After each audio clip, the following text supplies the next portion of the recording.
Hi, everybody. Happy Friday. Happy Fashion Friday.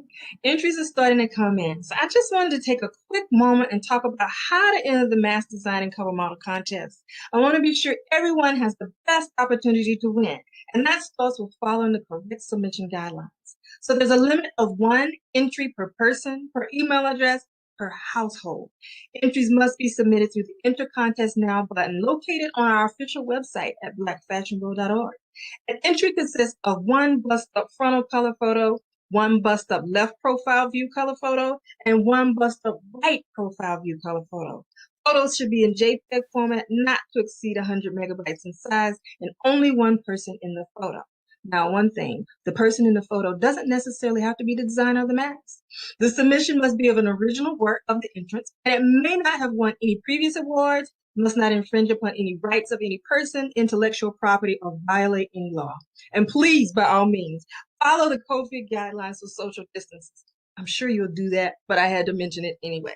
With all that said, you have until December 5th at midnight to submit your entry. So remember, mask up, have fun doing it, be fashionable doing it, and leave your mark in time.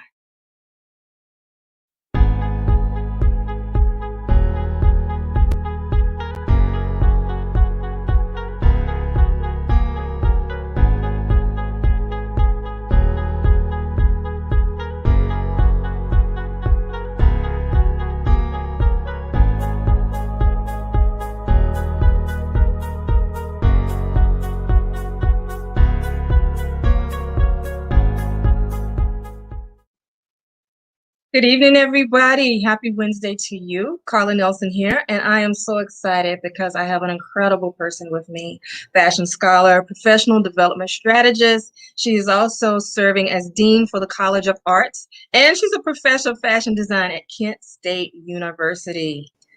Dr. Ellington, welcome. Thank you, Carla. Thank you. I'm so excited to have you with us tonight. Happy Wednesday to you. Yes, absolutely. Happy Wednesday. And you know, I was just playing the advertisement in regards to the fashion design, the mask and the cover model contest that we were having. And being a fashion scholar, I wanted to ask you, what are your thoughts on that opportunity for someone to be placed on the cover of such a historic book that we're creating? You know, I think it's an honor, especially because of the legacy that Black Fashion World is going to leave, the legacy that you guys are creating now, the legacy that will, come after, once our, newer designers come up, and it's an honor because we need to be celebrated. Black people need to be celebrated, especially in these times. And the Black Fashion World Foundation's opportunity to celebrate us is always an honor for whomever is involved and whoever gets an opportunity to have access to that book. So it's definitely going to be an honor. Thank you so much. So as we start tonight, matter of fact, I have a comment that just came in. Somebody's loving us already. I know this is going to be an incredible conversation. So let's talk. So when I first, for everybody who doesn't know, when I first started this organization, I went through a feasibility study. And in doing the feasibility study and then moving on to the development plan, I found a study that you, Dr. Ellington, had bad language, created. Created, not sure the best terminology for it, but you conducted the study, and I'm so glad you did. On underrepresentation of Blacks in fashion. So tonight we're going to talk about that study. We're going to talk about all the incredible work you've done with hair. And then we're going to talk about some of the books that you have and the organization that you are CEO of. So let's jump into that underrepresentation first. What led you to conduct that study about the underrepresentation of Blacks in fashion?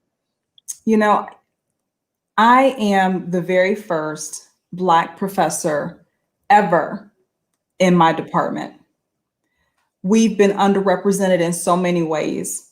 And I'm a lover because of course, because I'm in fashion, I'm a lover of fashion editorials. And I just got frustrated because I used to purchase Harper's Bazaar all the time. That was my very favorite magazine. And I oftentimes would, grab the magazine, get my subscription, and then go through the magazine looking for the Black people, and we were oftentimes absent in those magazines. And that's what started it. It's just the fact that I felt frustrated, and I really wanted to, make it known that this is how lacking, these magazines are in regards to, to any kind of notoriety for Black designers.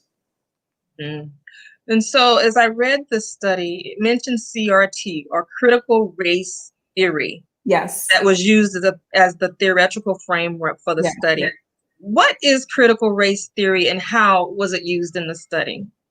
So critical race theory has a long history. It started off as a result of the civil rights movement. Critical race theory came about, but the legacy of critical race theory is a lot older than that. So I'm sure you guys have probably heard of Marxist capitalist kinds of theories and things. And so critical race theory is really rooted in Marxist theory, where we're talking about, disproportionate people, in society regarding, financial classism really is what the Marxist theory is about. And within that Marxist theory, there came out of that in, I think, the early 1930s in Germany, something called critical theory. And critical theory was developed specifically to talk about critical issues within society and how certain people were being disenfranchised. Once the civil rights movement came along, that's when critical race theory came along, as well as a few other theories such as feminist theory and, those things that kind of got heightened up after that. But critical race theory was created in order to deconstruct the normalization of discrimination. Okay. And what were the factors uncovered in your study about lack of representation of Blacks in the industry? Well, something that was striking to me was the fact that Blacks are still being tokenized. What was disheartening for me was to find out that less than 50% of the magazine will feature Black people. And then when the Black designers are featured, the type of feature that they would get would not compare to their white colleagues. So, and for instance, a white colleague may get one whole page, of a feature, or even sometimes a 2-page spread. Whereas when Black designers were featured, about 65% of the time, they were featured as a quarter page or an eighth of a page. The positioning of where they were in the magazine is also, a big deal because, okay, were you centered like at the top of the page, or were you on the bottom of the page, or in the center where it's difficult to really get a clear picture of that image? And so oftentimes Black designers were left with the least amount of coverage, and then the least desirable placement in the magazines. And did I read, was it 99% of the time the magazines were comprised of non-Blacks? Absolutely. Absolutely. And like I said, tokenism is a big thing. When I was going through the study and doing the research, I looked at Harper's Bazaar and Vogue. Those were the two that I was the most interested in finding out about, because those are two of the most influential fashion editorials. And so I just wanted to find out, how often, what type. And then as I was going through, I started noticing that the same designer kept popping up. So in Vogue, the year 2000, the tokenized person was a designer, Lawrence Steele. He kept popping up in almost every single edition in the year 2000. Lawrence Steele was somehow featured. It may not have been a full page feature, but he was somehow featured. And then in 2012, Harper's Bazaar tokenized Monique Pion. Monique Pion is a jewelry designer, makes amazing jewelry, but she was in Harper's Bazaar in the year 2012 at least 6 to 7 times, within that year, not leaving space for other Black designers to even be featured, And,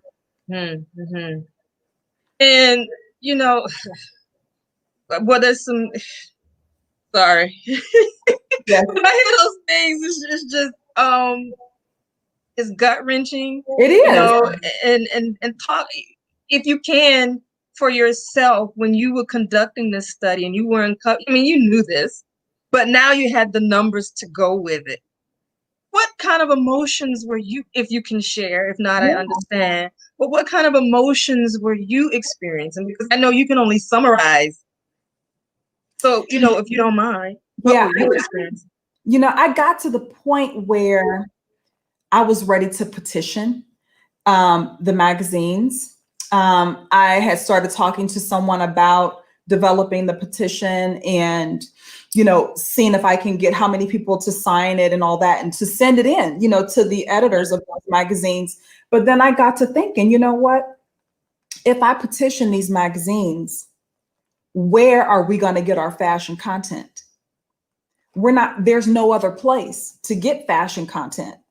The only Black fashion magazine that we had was Arise, and that was published in London.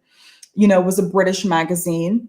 And Arise, during the time when I was conducting the study, they had been out of business for like maybe 2 or 3 years, before I got finished conducting that study. And so it's like, we have no place to go, no place to get fashion content. So my petition would be harming my students. It would be harming other creatives that are interested in fashion. So, not only, will we be trying to stand up for, what we believe is correct, in that, the fact that we're not getting recognized in these magazines, but we will be harmed. We wouldn't have access to the latest trends. We wouldn't have access to what's going on in the fashion industry. And so I decided not to petition, but I was about ready to petition. Yeah. When you look at high fashion and the sales, and then when we look at hip hop, streetwear, urban, and the sales, yes, and the difference there, can you talk about that difference a little bit? I mean, we have high fashion, we're kind of knocked out of the park, for lack of a better term, sorry. But then we have hip hop fashion where we were supporting ourselves. We Yes. were recycling the money in the community. And then we had celebrities wearing the product, helping us. Yes. What are your thoughts on that difference? And does it have anything at all? Does it correlate in any way to the wealth gap and our mindset on how we support each other? Absolutely. I think Black designers that do fashion, streetwear fashion, they tend to be a lot more successful and they get paid a lot more money than designers who do high-end fashion, because in regards to streetwear, we know about that. We can connect culturally with streetwear. And so we're able to, you know, to support each other also too, because of the cost, right? It's more accessible to us in regards to price point. And when you look at Black designers that are in high fashion, they don't get the same level of support, particularly from their white colleagues. You know, it's a struggle for them to get support. And then a lot of us, because of systematic racism, we don't make as much money. And so we can't, even if we wanted to support our Black designers in high fashion, we can't afford to do it. Right. There was mention in the study. It was amazing. I was looking at it, and it specifically mentioned 2020. And you were suggesting in 2020 that the study be conducted again. With everything that we're seeing take place right now, do you have any projections for where we're going? And what are your thoughts on, well, I believe there's going to be a lot of performative activism, but absolutely. What are your thoughts on where we might go 5-10 years from now? And would you think about conducting this study again 5-10 years later? Usually in research, we put something in a study called implications. And so implications is kind of like where you suggest what future research might look like. And so that's a way, the implications is a way to inspire researchers coming up behind you, And so when I was talking about 2020, it was more for those researchers coming behind me who will want to look more deeply into this. But you hit the nail on the head when you said performative activism.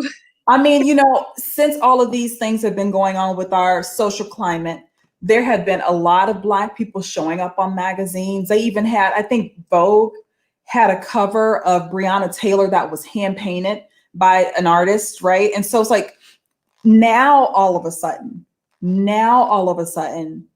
they want to put Black faces on magazines, and they want to, celebrate Black fashion and Black beauty. I think it's performative. As soon as this thing blows over, they're going to go right back to the status quo. Oh goodness, we could talk about this one all night, but I want to make sure I respect your time and we pull in some of the other work that you've done. Anybody listening, if you have questions, go ahead and submit them, because I know sometimes there is a delay. So once we get a little further in the conversation and I can share the questions with her, we'll do that as long as we have the appropriate timing. But Black hair. Yes. You've done a lot of work. I mean, global. You're known globally. You've done exhibitions. We're going to talk about an exhibition you have. Matter of fact, I have the cover of the book Textures. I'm going to pull that up in just a second. But tell us the who, what, when, where, why, and how about the Textures book and the exhibit. And I'm going to go ahead and put up a picture of it. Okay. So Textures is my baby. It's been a lifelong dream of mine to be able to have an exhibition that places Black beauty in a way in which we can be celebrated and we can help educate other people that, yes, the white standard of beauty needs to be deconstructed. It needs to be torn down, because it's time for people to recognize how beautiful Black people are, how beautiful other people are, any person of color, is. And so Textures is a way to be able to help celebrate Black hair. We've sectioned off the exhibition into 3 categories. And so we have a category called Community and Memory, And that particular category talks a lot about the historic aspects of Black hair. We show a lot of artifacts. We were able to get a lot of pieces from a gentleman by the name of Dr. Willie Morrow, who is a legend in the Black hair industry. He has one of the largest collections of Black hair artifacts. And so that community and memory part of the exhibition really shows a lot about our history in Black hair. And then, of course, it wouldn't be Black hair if we didn't talk about Black hair politics, right? And so we have a part of the exhibition that talks about how, even though Black hair was not really meant to be politicized, it became politicized when we said enough is enough, when we said that we were not going to assimilate. And so in that exhibition, we talk a lot about, you know, the political aspects of Black hair. And the third section of the exhibition is all about Black joy. It's all about the celebration, the love of, and how contemporary artists have taken their love of Black hair and really done some beautiful work with it. What you see on the cover there is a painting done by one of the artists in our show. And a lot of that contemporary work, we were even able to get a piece from Kehinde Wiley to be in the exhibition. So it's going to be a dope exhibition. It's going to be really awesome. And, you know, we want to celebrate, we want to educate people. We want to celebrate Black hair. And the main goal for the exhibition is to bring people together. You know, the show will open, it was supposed to open this fall, but of course, due to COVID, we had to push it back. So the show will open fall 2021. Okay. Yeah. I'm looking forward to that. Oh my gosh. Yes. One of the things that stood out to me was in regards to cornrows. Yeah. And the communication throughout the years. Talk about the cornrows. Talk about the cornrows. And then I have a picture. Yeah, I have one of those pictures you shared with me. That's absolutely that version. And then I turn it that way so people can see it too. Yes, absolutely. Cornrows have such a critical part of our history. You know, cornrows long time ago, and even still today in many parts of Africa, braids were used as a way to signify who you were in the community. So different types of braids. If you were a warrior, you would have your hair in different kinds of braids. Or if you were say a widow, you know, you would have your hair in different kinds of braids. Or say if you were someone who was looking to get married, you would wear your hair in a certain kind of way. And so, you know, once Blacks, Africans, you know, became enslaved, the idea of cornrows really, and also too, depending on what part of the world you're in, cornrows are called cornrows in the Americas, but when you go to the Caribbean, it's called cane rolls. Yes. And so it's, yeah. And so it's the idea of that straight line of hair is it really was inspired by all of the tilling and the hoeing and, you know, all of the agricultural aspect of what it was like to be a slave. And so either they were planting corn or cotton or whatever, and they were always doing them in rows. Over in the Caribbean, they were planting sugarcane, right? And they were, you know, doing those sugar canes in rows. And so that's how the terminology of the actual hairstyle came to be. I've heard that slaves used to use the braids, cornrows, and create a map of how to escape. Is there any validity to that? Are you aware of any validity to that? You know, one thing that I've noticed about Black people is that we are so hungry for knowledge about our history. We are so hungry and even so hungry to the point where some things will become over exaggerated. And I honestly think that is something that has been over exaggerated. What I do know about the history of Black hair is that Africans used cornrows as a way to transport seeds and grains. And Are you so, kidding me? no, I'm not kidding you. So they would take, like, when when they had to move over to the Americas, many times what they did was they would take their hair, braid it, and they would section it in such a way they would sprinkle rice or either sprinkle, other kinds of grains within the hair, braid it up so that it can be hidden. And Wow. yes, yes, yes. And so if you go on YouTube and you type in something like cornrows, Africans using cornrows for, grain storage or rice storage, you'll get a beautiful, and I just watched it the other day, a beautiful YouTube video of this woman in Africa showing the technique of what they did and how they used cornrows to be able to get the things that they needed. It was a means of survival, you know? So yes, for sure, that is a fact for sure. The map situation, we would love to believe that that is true, but I'm not sure if that's true or not. We are some smart people. Yes, absolutely Who resourceful would think people. that? I mean, Resourceful. wow. I Yeah. mean, and I was intrigued too. Well, that's what you do. You educate us because I was reading the information you shared with me, and I didn't even realize that the dreadlocks, the name, the spelling of the dreadlocks. I said, oh my gosh, how many years have I been reading? And I didn't realize there was a difference. Talk about that a second. I mean, I didn't, yeah, I mean, even back, if I understood correctly, if I remember back to, well, I remember about the ships and the slaves coming over and their hair being matted. Yes. But then I think I saw something about the hair and the Bible. Who was it? Solomon. Yes. I'm not even going to try to say it. You're the scholar. Share any highlights on that you would like to. The term dreadlock has such a negative connotation. However, we've taken that negativity, like we always do, and turn it into something positive, right? Like we've done with several other terms that have been used to demean Black people, right?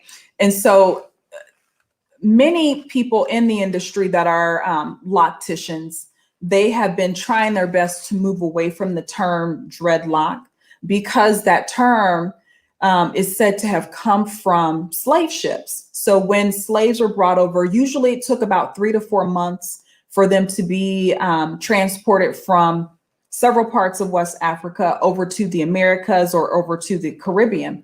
And so when they were transported over, of course, they were not given any tools to be able to take care of themselves. And so when they would get off the ships, their hair would be a mess. They would be smelly, dirty, from being in the bottom of the ship in small, tight spaces, right? And so because of that, their hair became known as dreadful hair. And that's where that term dreadlock came from. However, like I said, locticians and other people that wear dreadlocks, and actually for many years I wore locks, and we've been trying to move away from that term. It's really hard to break, just like other terminology is hard to break, but it's been difficult to break that term. But yes, that's where it came from. Oh, and I have another picture you shared with me. Yes. Oh, yes. That picture is called Femme Totem Blue. The artist, that's actually one of the pieces that we're going to show for our Black Joy section of the exhibition. As you can see, the hair has, in this painting, the hair has been stacked so high so that it can reach the heavens. And as we know, that's what totem poles were all about, right? Seeking spirituality, seeking the heavens, and for the artist to name the piece totem really is just saying how, with our hair, and, even when you talk about locks and other kinds of things, there's often said that there's a lot of our spirit in our hair, a lot of our soul. And that's the reason why a lot of times when, some people have a religious belief of not cutting their locks because they feel as though they'll be cutting out part of their soul or part of their spirit. Thank you for that, because I've heard snippets of that, Yeah, but hearing you talk about it definitely informs me better, because I never got the fullness yeah, of that. So thank you for that. Now I understand. yeah. Head wraps. There was a mention about Oh, yeah. head wraps. What is the origin? And interestingly, when I read that, I said, "Oh my gosh, we were just talking about," because a few weeks ago, I held some sessions with Princess Ronke, for Africa Fashion Week London, and we were talking about head wraps, and we actually are talking about doing a head wrap tutorial. Yes, So yes. when I read that, talk about what is the origin and the meaning of the head wrap. So for African American culture, or culture of the African diaspora, let's just say, Black people who were taken out of Africa, when we were brought into slavery, head wraps were a means for us to try to protect our heads.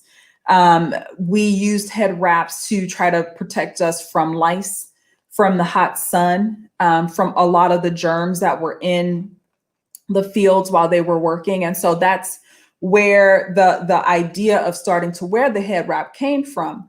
The more and more people, females, Black enslaved females, when they were wearing it, it became a signifier. So if a Black woman had on a head wrap, she was automatically assumed to be a slave. And so there is something called the Tijan law. I'm not sure if you've ever heard of the Tijan law. So Tijan, yeah, Tijan is another word for head wrap. It's the French word for head wrap. And so Tijan law happened in Louisiana in I think it was like the late 1700s, when Black women started to have access to buy their freedom.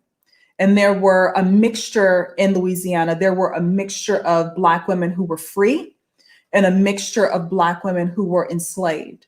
And the free Black women, because they were not enslaved and they didn't have to worry about working in the fields, they would wear their hair in beautiful hairstyles like we normally would. And the white women did not like the attention that Black women were receiving.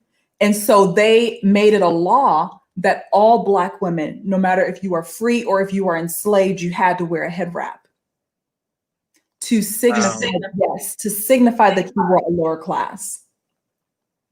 So they just like to try to mark us, huh? Absolutely. And like anything else, we take that negativity and we turn it around and freak it into something else. And with that Tijan law, Black women started wearing these beautiful, elaborate head wraps. So it became almost like like hats, like big, beautiful hats. We would wear these big, beautiful head wraps on our head. And so the attention that these white women thought that they were detracting from us, that didn't really help. That didn't work, because we found another way to express our beauty. We always do. That's just who Absolutely. we are. So, when we talk about Black hairstyles, how are they created to construct social identities? And how do hairstyles play a role in the fashion we wear? I think it's definitely connected, just like anything, fashion is cyclical, right? And so as fashion goes in and out of style, hairstyles also go in and out of style, right?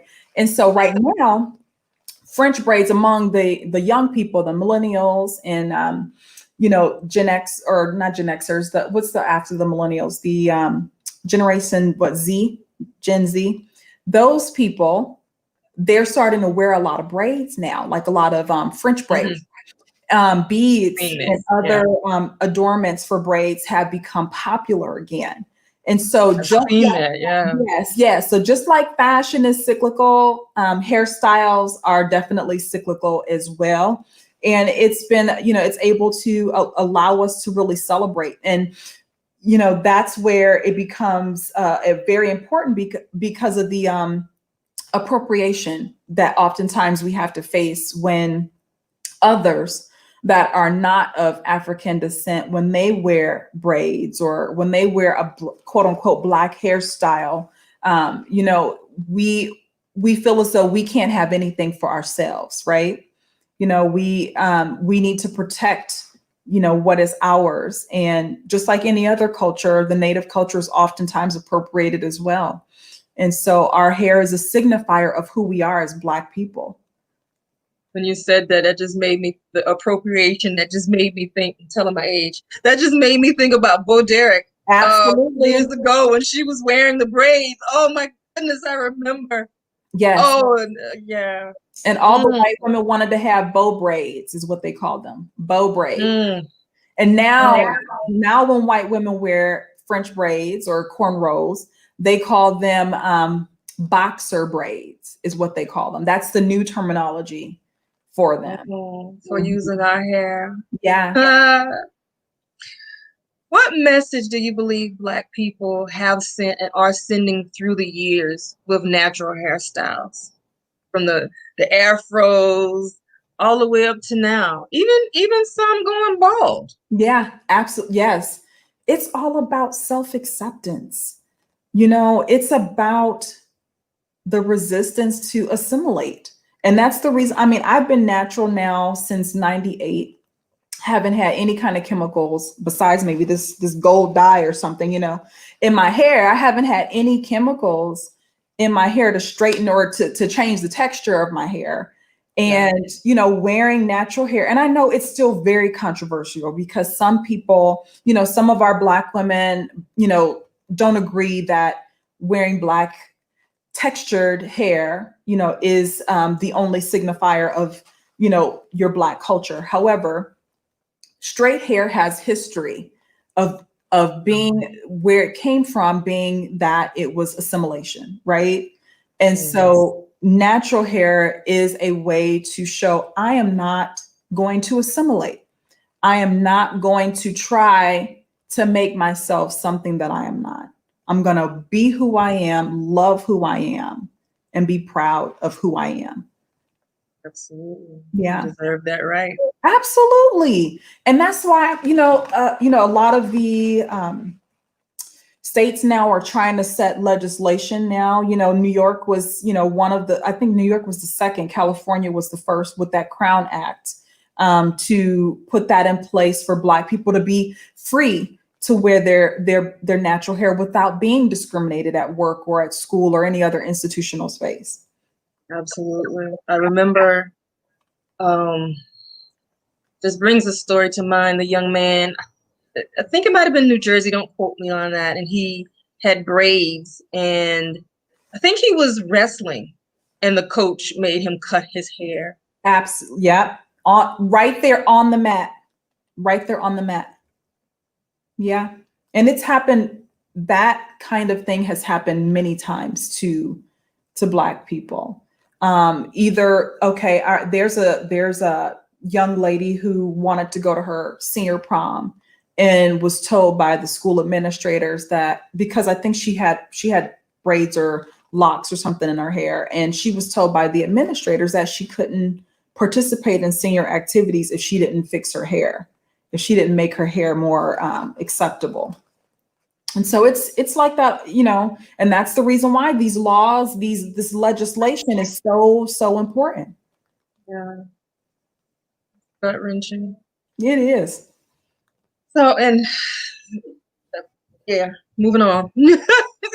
So let's talk, because I tell you, we could go on all day, but let's talk here because you are the CEO and founder of First Generation Revolutionaries. Yes. And you have a couple of books. Yes. One of the books is Be the GOAT, a career readiness manual for first generation students and young professionals. Yes. Tell us about your organization and then tell us about this book. So I am first generation. I'm the first person in my family to go to college. Unfortunately, still the only person in my immediate family to graduate from college. First generation students, when they go off to school, they face so many adversities. Because of the fact that they come from a family who is not really able to help them, many times not help financially. The families don't know anything about going to college. And so they can't, like that, the social capital that other people have who family have gone to college. First generation students, they don't have that. And first generation revolutionaries was created in order to bridge the gap from when students get out of college and start going into their respective careers. You know, there's a gap there. The support stops there. High school students and college students who are first generation have been able to get support because of government funded programs such as the TRIO programs, which is the umbrella for Ronald McNair Scholars, is the umbrella for Upward Bound, is the umbrella for Student Support Services. And so those are all programs that support students who are first generation. And actually, this is and I don't even know if you knew that, Carla. This week is National First Generation Student Week. National, yes, yes. So, oh, congrats, awesome. Yes, Okay. so across the nation, universities everywhere will be celebrating first generation students. And so my college, in particular, we kicked our celebration off on Monday. I have another lecture that I'm going to do tomorrow for the students, and it's called the lecture that I'm doing is called That First Gen Fire. Oh, nice. Yes, yes, yes, yes. And so my goal is to bridge the gap, to help give first generation students that social capital that they are missing. Thank you. So, yes, and so Be the GOAT is a manual that will give them some skills. In that book, I talk about things like negotiation, like when you're, when you're getting into your career, how to negotiate. You know, I take them through. That is so important. Yes, it is. And nobody taught me that. Absolutely. We don't learn that kind of stuff, No. And we don't even think that it's in our right to ask, And so I want to give our students, and because first generation students, usually when they do go off into the industry to work, they tend to make less money than their peers. Well, guess what?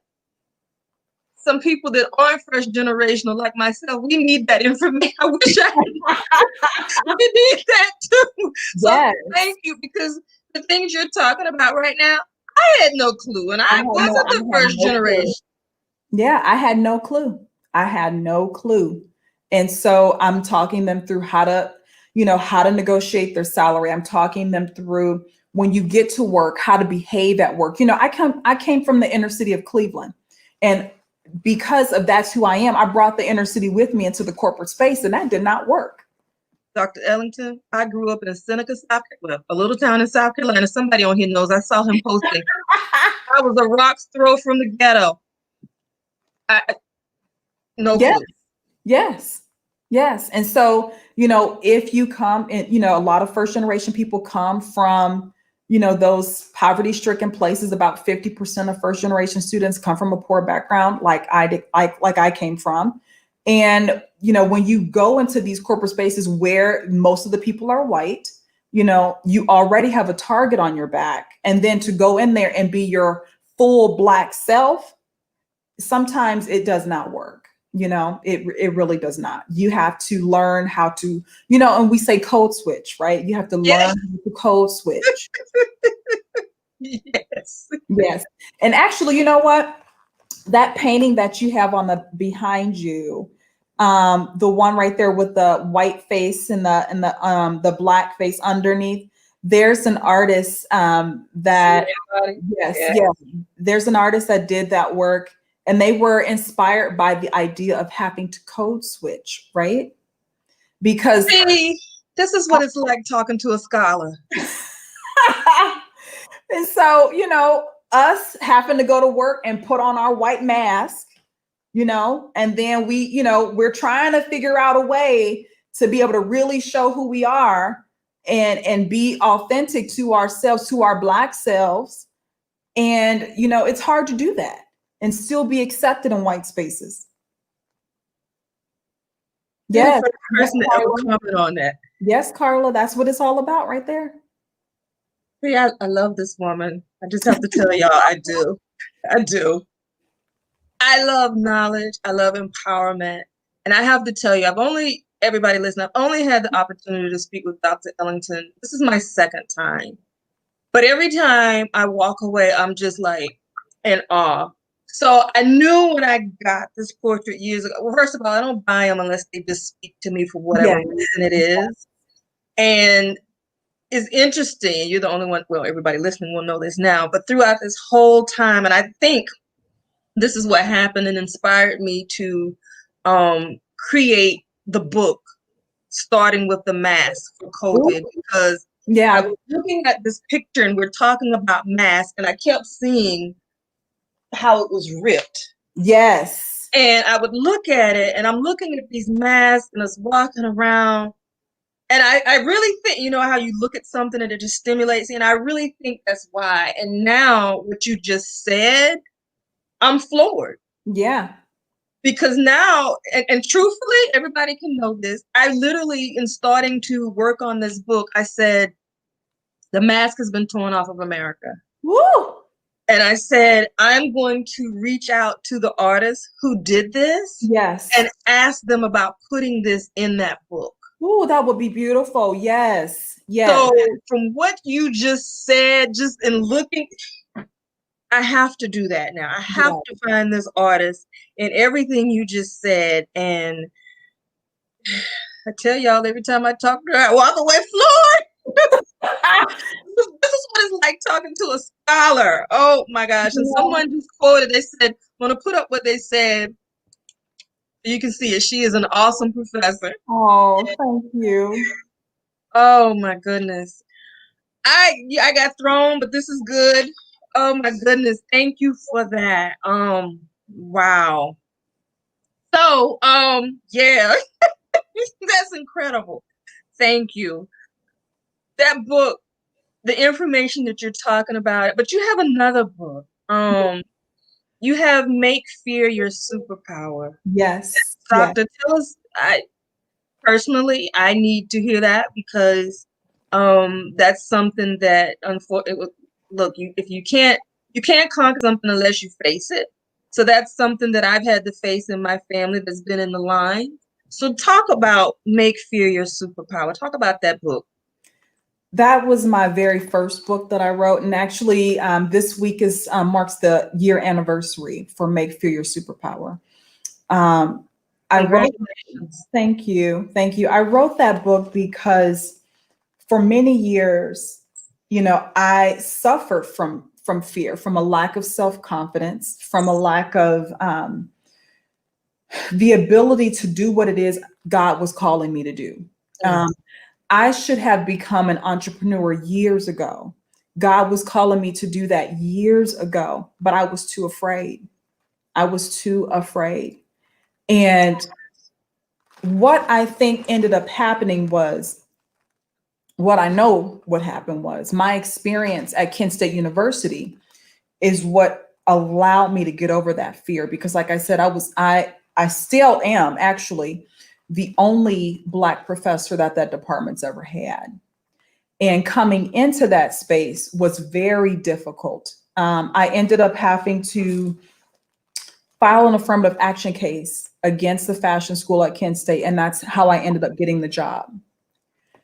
I had applied 3 times for a position there, and all 3 times had gotten denied. And the people that they hired instead of me were white women who had less education than me. At one point, I ended up getting passed up for someone who had a bachelor's degree where I was almost halfway done with my PhD. And so when I started noticing that trend, I went to one of my mentors, like in absolute tears, like, what is going on? Something's not right, you know, and they took me directly over to the affirmative action department, and I had to file that case. And that's how I ended up getting my job. That's the only reason why I'm a professor at the School of Fashion today, is because I filed that case against the school. And because of the fact that I came into that space in that way, many of my colleagues had adversity. They had, ill feelings of me from the very start. They felt like I didn't belong there. I wasn't a good fit to be in that department. I wasn't talented enough to be in that department. And so for the first 2 years of my experience as a professor, I allowed them to get in my head.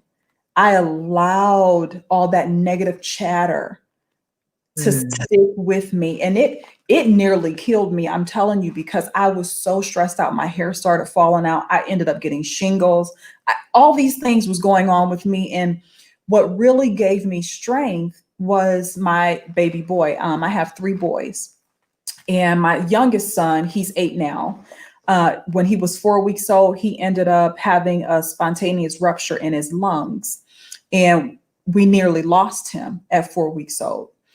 And to see my baby in the hospital fighting for his life and for him to be able to come out on the other side, I said, damn it, I'm tired of this shit. I'm tired of this. These people are not about to run me anymore. And Right. when I got over trying to please and trying to, you know, basically really what it was, me falling into the trap of what they were saying about me. They were saying that I wasn't talented enough, and that's stuck in my head. Like, maybe I really shouldn't be here, you know?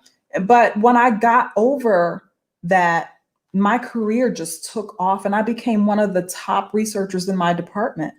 And that experience alone, along with other things that I've experienced in my life, was where Make Fear Your Superpower came from. Because there's so many people that are suffering in these white spaces that need to be able to get some fire behind them, that need to be able to have some superpower so that they can be the best of whomever they're supposed to be, you know? Thank you for sharing that. I needed to hear that. I know there's some other people who are listening or who will listen needed to hear that as well. It's hard to talk about, especially because I love Kent State. I'm a student. I got my undergraduate degree and my PhD from Kent State. I've loved, being there. And then to see how they dejected me was really, really hurtful.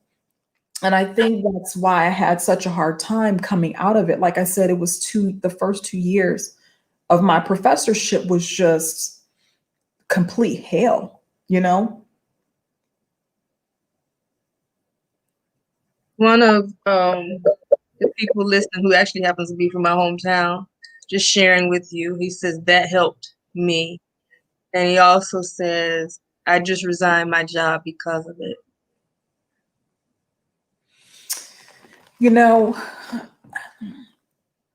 One of the things that I have learned over the years is that when we get to a place in our careers, wherever we're working, if we feel like we're trapped and that we can't move to another job or we can't get anything better, we begin to accept and not speak up about the negative treatment that we have, that we've been experiencing. If somebody does something wrong, you don't talk about it because you're afraid that you're going to lose your job. You feel like you won't be able to get anything better or, whatever. And so you don't speak about it. You're silent about it. And, I wrote that book to give people a way so that they can stop being silent. Talk about what's happening. And, it's funny. For Black History Month this year, I was asked to come and be the keynote speaker for the Student Multicultural Center at our university. And my boss, who is a white gentleman, I was packing up my office, getting ready to leave. And he had asked me, he's like, oh, well, where are you going? I was like, I'm about to go over to the Student Multicultural Center. They, invited me to be the keynote this year for Black History Month. And so I'm about to, head over there. And he was like, oh, well, what are you speaking about? And I looked right in his face, Carla. And I said, I'm going to be speaking about the fact that I had to file an affirmative action case against the fashion school. That's what I'm going to be speaking about. And the look on his face was just, it's going to be forever plastered in my mind. The look on his face, and I'm sure he understood, and I'm sure but the fact that I was so bold about it And that's what we need to be, because if we want anything to change, we need to be bold. And we need Right. to know, I'm sorry, I'm not taking this mess anymore. I'm sorry. I have a question, but I have a there says, thanks for sharing your testimony, Dr. Tameka. Right on time to hear. And then I have a question that came in. It says, how was the transition when you made up your mind to stop being fearful? Oh, my world changed dramatically. My world changed dramatically. When you're fearful, you're stagnant. Yeah. It's almost kind of like you have this disability, right? Like Yeah. you're so fearful that it stops your creativity. And as a fashion designer, I have to be creative, right? So my creativity was limited because I was so fearful about what other people were going to say about my work. So once I got over that fear, my whole world transformed. And I just knew that everything that I was doing was for me and my creator who gave me the talent in the first place. Right. And once I was able to get over that, my world changed. I mean, it really has changed. And it still continue now that I've started this business, finally doing what God has been wanting me to do and become an entrepreneur, and going around the world and speaking to people, to empower them. That's what I should have been doing in the first place. But God was just getting me ready. I was getting ready. But it's like that fire that I have inside of me, I want to pass that on to as many people as I can. Mm. What and I want people to know how they can obtain both of these books. Um, but would you give us a snippet of maybe like the first step to conquering that fear and using it as a superpower? I think you have to make it up in your mind. Once your mind is made up, and I'm sure most people are like that, but like once you have made up your mind about something, um, it's all about a mind shift. Once you have been, how people say, you're sick and tired of being sick and tired. Mm-hmm. Right? Yes. So once you get tired of being sick and tired, and you have made up your mind that you are about to change things, that's when your world will change. I'm telling you, after I got over that fear, I started designing, I started getting design awards, I started traveling around the world showing my work. Like I said, I became one of the top researchers in my field, recognized internationally for the things that I was doing. And I would have never gotten there if I would have let what those people were saying about me stick in my head. I would have never been able to experience that. That's And so incredible. it's about making up your mind. It's a total mind shift. Total mind shift. Once you've made up your mind, then that's it. It's on, how they say it's on and popping after that, right? After you make up your mind, it's like it's go time now. Oh my gosh. Do you offer workshops for that book? Yes, actually, Make for Your Superpower. I'm going to be re-releasing it in January. I've been developing a manual that's going to go with it. And so, yeah, so yes, I'll do workshops, lectures, keynotes, whatever. Yes. So everybody that is listening, feel free to visit my website. You can get the direct link to Dr. Ellington's website. And I believe they can access information there on how to purchase both of these books. Am I guiding everyone correctly? Yeah, and Make for Your Superpower and my the Textures book that I Okay. just published for the exhibition, both of those books are now available on Amazon. Awesome. Yeah. Okay. So, and with that said, if anyone else has another quick questions, please submit it. Dr. Ellington, this has been great. I know we could have gone on forever, but I want to tell everybody, if you enjoyed what you heard today, follow her. I have the information up scrolling on the bottom of the screen. At the same time, she is going to be joining us for the Fashion Career Day in March. So Absolutely. please stay tuned. I'm very excited. This is just the appetizer. But since she's telling us that book is going to be released in January, you might better, if you haven't already, you might better start following her now so you can be first on the jump to get that book. Dr. Ellington, please keep me informed of any workshops. Um, I know I will be getting maybe a couple of copies of that book, but I'm going to wait as well for the release that you're talking about in Yeah. January. I know some people that need it, Yes. me being one. I have no shame. The only way you can conquer it is if you face it. Yes, So, Dr. absolutely. Ellington, with that said, we've had the pleasure of talking to you tonight about underrepresentation. We've talked about Black hair. We've talked about your empowerment. What closing remarks, excuse me, do you have for us? You know, we are very blessed to have Black Fashion World because without Black Fashion World, the notoriety that Black designers, Black models, anyone working in the fashion industry, we just wouldn't get it. And my last words is just to do what you're doing, do it with unapologetic love, do it the best that you can do, and just again, don't be fearful of the fact that people aren't accepting you. Unfortunately, we still have to deal with not being accepted just because of the fact that we're Black. And once you can be unapologetically Black, because that's how I feel like I am now. I am unapologetic. If you ask me any question, I will be non-fearful about asking anything that you need to know, and so be unapologetically you, be unapologetically Black. Thank you. Everybody have a good night. I will have this recording up so you can watch it later. Thank you, Dr. Ellington. You're Have a welcome. good night, everyone. It's a pleasure, Carla. Thank you. You're welcome.